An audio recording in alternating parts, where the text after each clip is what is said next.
अस्सलामुअलैकुम dear viewers, क्या हाल है। उम्मीद है आप सब खैरियत से होंगे और आप अपने पीएसए की उर्दू टाइपिंग टेस्ट और इंग्लिश टाइपिंग टेस्ट की तैयारी कर रहे होंगे। और एक और उम्मीद है कि मुल्तान वालों का टेस्ट आज अच्छा हुआ होगा, दोबारा जो उनका आज टेस्ट होना था पीएसए का। तो फ़र्स्ट ऑफ़ ऑल आपको बता दूं कि उर्दू टाइपिंग टेस्ट का जो पैराग्राफ था वो निस्बतन ईजी था, लेकिन आपकी टाइपिंग ना करने की वजह से वो आपको डिफ़िकल्ट लगा।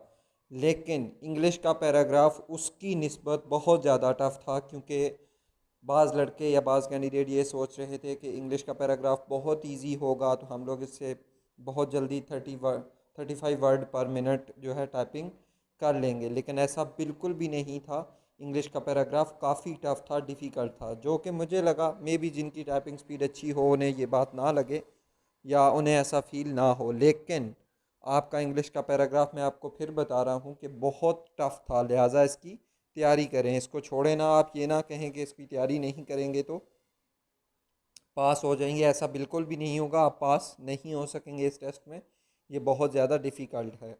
तो लेट्स बिगिन, शुरू करते हैं। आपका इंग्लिश का पैराग्राफ जो आपके लास्ट पीएसए के डे इंग्लिश का टाइपिंग टेस्ट था, शुरू करते हैं इसको। 1989 was the year that change the face of Europe. Communism collapsed in the Eastern European countries and the Iron Curtain was dismantled। ये काफ़ी लेंथी पैराग्राफ है जो तकरीबन 500 से 600 वर्ड पर मुश्तमिल था। क्योंकि ये काफ़ी लंबा है तो इसको कंप्लीट पढ़ना जो है वो बहुत मुश्किल है। आप इस तरह का इसकी स्क्रीनशॉट बना लें, या आप इसको इस पर लिख के फिर आप अपने वर्ड पे या जिस पे भी आपने टाइपिंग करनी है वो आप करें। वर्ड पे आप टाइपिंग कर सकते हैं, उसके बाद आप कोई भी सॉफ्टवेयर खोलें जिस पे आपकी इंग्लिश टाइपिंग होती है, कंप्यूटर पे, लैपटॉप पे, उस पर आप लिख के कर सकते हैं। तो फर्स्ट ऑफ़ ऑल आपका यहाँ से शुरू होता है 1989 से, और यहाँ पे एंड होता है हंगरी स्टार्टेड। ठीक है, तो यहाँ तक आप इसको स्क्रीनशॉट बना लें। इसके नीचे आपसे शुरू हो रहा था making it easier for its own citizen to travel to the west in May 1989 it started to tear down it's, यहाँ से शुरू होके आपका ईस्ट फॉर ईट्स जर्मनीज, यहाँ तक आता है पैराग्राफ। और एक बात और आपको बता दूँ, आप बड़ा पैराग्राफ देख के डर ना जाया करें कि बहुत बड़ा पैराग्राफ है, इससे क्या होगा। उर्दू का पैराग्राफ जो आपका आया था लास्ट टाइम टेस्ट में, उसके वो तकरीबन आलमोस्ट 240 वर्ड्स थे और आपने 125 वर्ड्स लिखने थे। तो काफ़ी सारे कैंडिडेट इस वजह से घबरा गए कि इतना बड़ा पैराग्राफ है, ये 5 मिनट में कैसे कवर होगा। आप उसको 5 मिनट करके ना देखें, आप ये देखें कि आपने वर्ड कितने लिखने हैं। आपने 125 वर्ड लिखने थे तो वो इतने नहीं थे, लेकिन पैराग्राफ लंबा था तो आप लोग बहुत कंफ्यूज हो गए। तो इसी तरह ये पैराग्राफ भी लंबा है, तो कंफ्यूज होने की ज़रूरत नहीं है। आपने इसके भी 170 टू 180 वर्ड लिखने हैं। बाकी आप बेशक गलती होती है तो आप ये ना सोचें कि आपका पैराग्राफ ख़त्म हो जाएगा। उसके बाद आप इसके नीचे देख सकते हैं नेक्स्ट जो आपकी है 14th एनिवर्सरी से शुरू होता है, द आयरन तक आता है, यहाँ तक है ये पैराग्राफ। इसको भी आप स्क्रीनशॉट बना लें या लिख लें।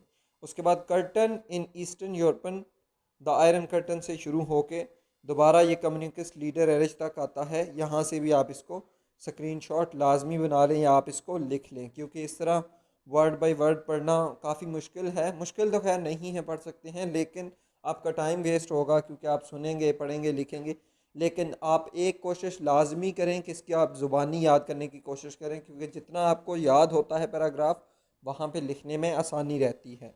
उसके बाद नेक्स्ट आपका आ जाता है, ये लाइन आ जाती है आपकी, Germany within hours 1000 pass the border at the. इस लाइन से शुरू हो के and protest were called the velvet revolution in the end, यहाँ से शुरू हो के फिर आपका पैराग्राफ आ जाता है यहाँ तक। ठीक है, ये भी आप इसको भी स्क्रीनशॉट बना लें। स्क्रीनशॉट बना के आप लिख सकते हैं। पीपल स्टार्टर तक तो आ गया आपका पैराग्राफ।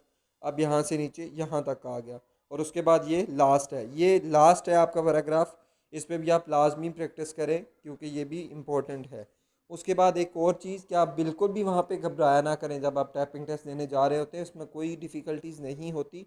आप अपना टाइपिंग टेस्ट अच्छे से दें। जो आपको कीवर्ड्स ज़ुबानी याद हैं या कीवर्ड्स भी जिनकी आपकी हैंड तेज़ हैं या आप जल्दी से टाइप कर लेते हैं, वो लिखें। अगर डिफ़िकल्ट वर्ड है तो आप उसको स्किप कर दें, बजाय इसके कि आप उस पर 10 15 20 सेकंड ज़ाया करें। उसको स्किप करके नेक्स्ट वर्ड पे चले जाएं। गलती काउंट होगी लेकिन आपकी स्पीड पे कोई फ़र्क नहीं पड़ेगा। वहाँ पे नेट स्पीड या ग्रॉस स्पीड वाला कोई सिस्टम नहीं है। तो इस चीज़ से बिल्कुल भी ना डरें, अपनी टाइपिंग अच्छे से करें और जो वर्ड आपको डिफ़िकल्ट लगे उसको फ़ौरन स्किप करके नेक्स्ट वर्ड पे चले जाएं। अल्लाह ताला आप सबको कामयाब करे। यूट्यूब चैनल को सब्सक्राइब करना बिल्कुल ना भूलिएगा। तो मिलते हैं नेक्स्ट वीडियो में, तब तक के लिए अल्लाह हाफिज़।